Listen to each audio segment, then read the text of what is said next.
Future Hacker. Life. Path. Future.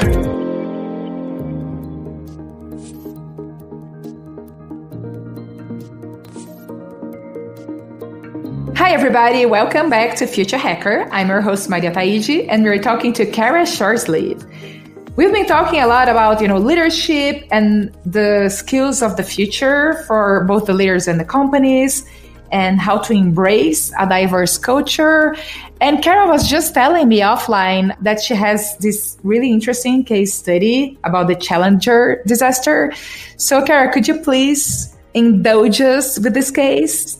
I will. So I was referring, there's an amazing woman named Amy Edmondson. So if your listeners are not familiar with her, I recommend they look her up immediately.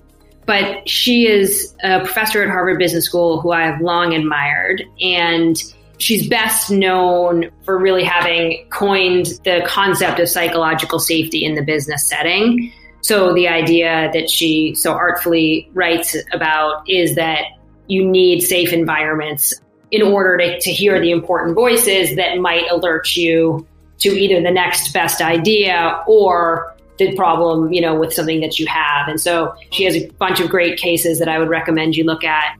But one that she's known for is, as you referenced, is something called the Challenger disaster. And it was an incident in U.S. history where there was a space shuttle that was launched and ended up, unfortunately, exploding after launch in space. And the point of the case is they go back and try to understand sort of what went wrong. And lo and behold, they find in the aftermath that somebody very low down in the chain had identified this problematic issue that ultimately led to the explosion, but had identified the issue, and for reasons that you sort of unpack, he did not feel he could speak up. And so it's a look at what had been a pretty hierarchical organization where there's defined chains of command and you sort of wait your turn, do your part.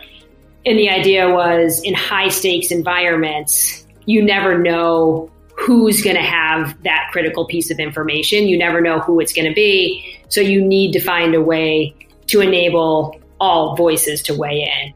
And she has other great work. She's done some great work looking at hospitals and surgical teams and error rates in surgeries and figuring out that it's not always like the most skilled teams who have the lowest rates. It's around those that create the environment for folks in different parts of the team. So whether that's the high-ranking surgeon or what might be perceived as the lower-ranking nurse or the technicians, et cetera. And it's all around how do you create an environment where each of the people can speak up on what they know best, even if that piece of the overall equation, it might not appear to you at first glance as being the most important thing.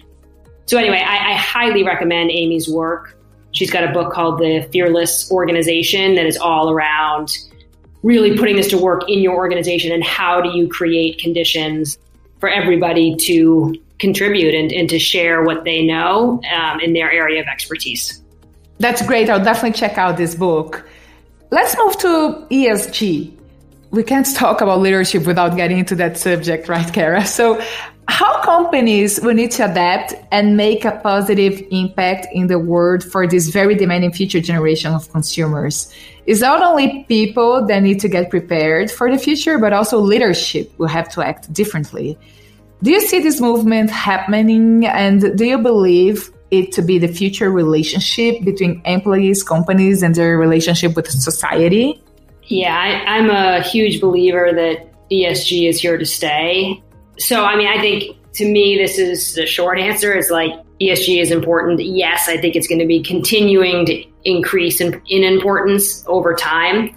I thought Larry Fink, who sort of helps run BlackRock, which is the world's largest asset manager, writes this letter each year to CEOs. And a lot of people who run businesses think of it as a bit of a missive in terms of, hey, what are the key things that leaders should be thinking about as they run their businesses today? And I think when his 2020 letter included sustainability as like the new standard for investing, I think it's fair to say that ESG went pretty mainstream. The only piece that I would unpack here, I think environmental, that's somewhat tangible and obvious to people. I think they can understand whether they like it or dislike it or agree or disagree, they can understand what the environment is and they can likely agree on metrics to measure.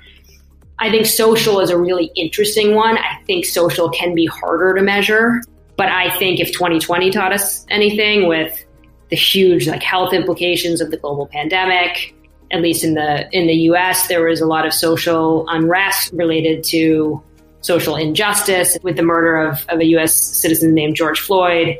All to say, there was a bunch this year in 2020 that I think pushed social even further to the front when you think about ESG and you think about how can you do well by the communities in which you reside and the consumers you strive to serve, and obviously the employees you hope to retain. So I'm a big fan of ESG, and I think it will only become more important over time. That's awesome. And at the end, when it gets to the company's pockets, it's not just a choice, it's an obligation, right? I think it is. And listen, I think it's an obligation. But even if you wanted to look at it in the most selfish of lenses and you say, I don't want to do it because I'm a good steward, I want to do it to make money, the best path to having a successful business and consumers who are loyal to you and employees who are loyal to you, that path, it needs to consider ESG.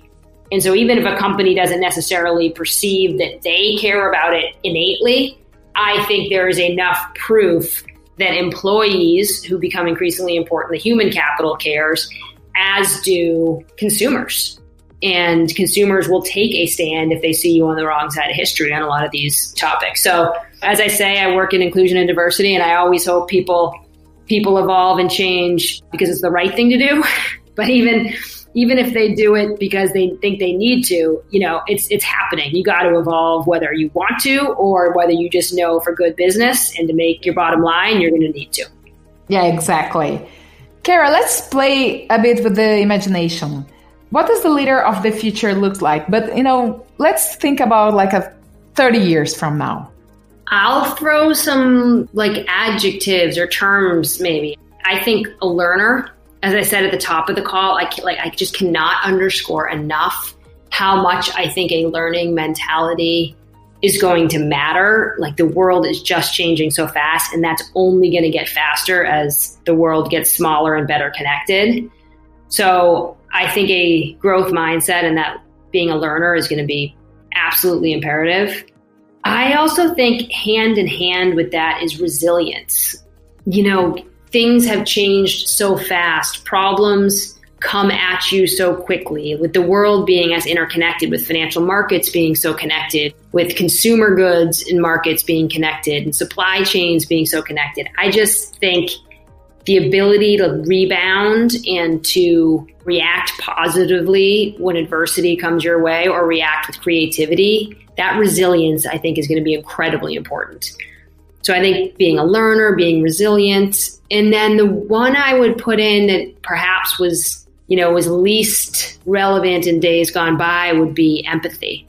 You are going to need a different level of empathy in order to harness human capital and in order to sort of harness the imagination of your consumers. I just think the ability to be in touch with your consumers and your employees and in markets around the world in a different way is going to be incredibly important to the future leader. I do like your future, Cara. It just seems to me that we won't have that many toxic leaders out there. I mean, there always will be toxic leaders, but at least it's not going to be a trend anymore, right? It's interesting. I don't want to get, I want to be mindful of politics, but I will pose a question that was asked to me at one point, which the question was, do you think Trump is a good leader? And so I mentioned that to your listeners who are in different markets. I would just say, I happen to be in the US. We recently had a presidential change from Trump to Biden, but Trump is a polarizing figure, but beloved by half the country. And so I think there's an interesting question around leadership. So if you define leadership as do you inspire followers? Do you inspire followership? Many toxic leaders, the answer would be yes. You have leaders over time in history who I think with the 2020 hindsight, you can say, gosh, these were some pretty tough people, but they inspired followership. So I think there's this question around ethics that comes into leadership a mission around, it's one thing to inspire people and get them to follow you, but are you getting them to follow you to a greater good? And I think that's going to matter more in the future as resources become ever more constrained, as markets become ever more connected. I think there's going to be a different level of emphasis on what happens to a toxic leader and what happens to a really sort of mission-driven, forward-thinking sort of agent of change for good. So anyway, I think it's a really interesting question. My hope is there are fewer toxic leaders, but I don't know that I'm willing to go there quite yet. And you always need villains in order to have heroes. Oh, that's true. Interesting perspective, Cara. So let's talk about the further future. I think you already answered that question, but let's try to dig deeper into that. You already said that you consider yourself an optimistic, right? And that's always, I like to, end the interview by asking if you're an optimistic and believe that we are on this path to a more inclusive and sustainable society, or if you think that we'll get even more siloed into our own beliefs, polarization and lack of empathy will reign for the coming years. So, it's that darker side. You said that you're an optimistic, but how do you see, the world heading? I can only see the world heading to a better place. So that could just happen to be the human you have on the line right now. But listen, I see how challenging things are, in this country and around the world. I see global inequity in terms of health, in terms of income, there's so many data points that lead us to think, gosh, maybe we've been through our golden age and it's all downhill. I work in human capital and I just have you cannot shake me from my belief in humans. And I think we rise to the occasion. I think, I happen to be American. So looking at our own history and some of our darkest, the Civil War, a huge period of division, the Civil Rights Movement, a huge period of division, and we came through. And so my hope is sometimes you need to get to a really bad state for people to have to make tough decisions and decide what side of history they want to be on. And so my point of view is yes, the pendulum is far to one side right now. There is a lot of polarization. There is a lot of lack of empathy. But I sometimes think it can take moments like that to shake people out of, a stupor, to shake people to attention and say, okay, am I all right with this? Or do I want to make change? So I'm an optimist. I think it's going to be, rainbows and buttercups at some point, but I don't want to paint over. We're in a tough period. It's hard in a lot of parts of the world. It's hard in a lot of parts of our country, but I am a believer in the common humanity. And I do believe we will come through for one another. And so there, you can end with optimism, Maria. We're going to make it. Oh, I love that. I love to end with optimism, but I also like to leave for the very end, like a final word from you. Thinking about our listeners and, especially about what we call the future hackers out there, all the entrepreneurs and people that are, especially during this last year, having such a hard time getting their companies or their own business going, thinking about more that the resilience side, right? So you're dealing a lot with people, you're coaching a lot of people. So is there any advice that you could give to the future hackers out there? Oh, so many good things. So many good things. So the first thing I would say, I think to the entrepreneurs, the folks who are trying to stand up businesses, I launched this business 3 years ago myself. And I would say you've got to do your very best to find your own way to validate your success. So, people are going to tell you no all day long. People are going to tell you your idea is not good enough. You're not the right fit. The market's not ready.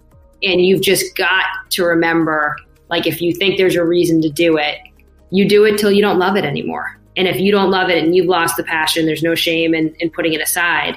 But that should be the reason, you give up, not because somebody can't quite yet understand how great the thing is you're trying to do. So that would be my first piece. And then on resilience, I keep saying, go watch a 3-year-old, sit next to a 3 or a 4-year-old, go into a nursery school and observe a nursery school classroom. These kids, they will try again and again and again at a given task. And just think about your own life and figure out where you lost that. Where did that get ground out of you? Where did you get so afraid to fail? And just think about, if I were 3 years old or I was 5 years old and I was trying, I'm learning all these new tasks. somewhere my brain was wired in a way that allowed me to keep falling down and getting up, to try things in different ways, to be excited, to literally clap for myself when I did something well. And I would say try to get back into the part of your brain that you can do that as a human, because you need to be able to be resilient, to celebrate yourself, to accept failure not as failure, but as a learning opportunity, etc. So go find a fabulous 3-year-old and you will see a human who is just unafraid to fail and therefore learns a ton. And it's amazing. So those are my wishes for all the amazing hackers out there. I simply loved it. Cara, thank you so much. You're amazing. Thank you so much for your time with us. And the doors are open. Anytime you feel you have something new to tell us, just come back. Please. Thank you so much. It was such a joy. Future Hacker. Life. Path. Future.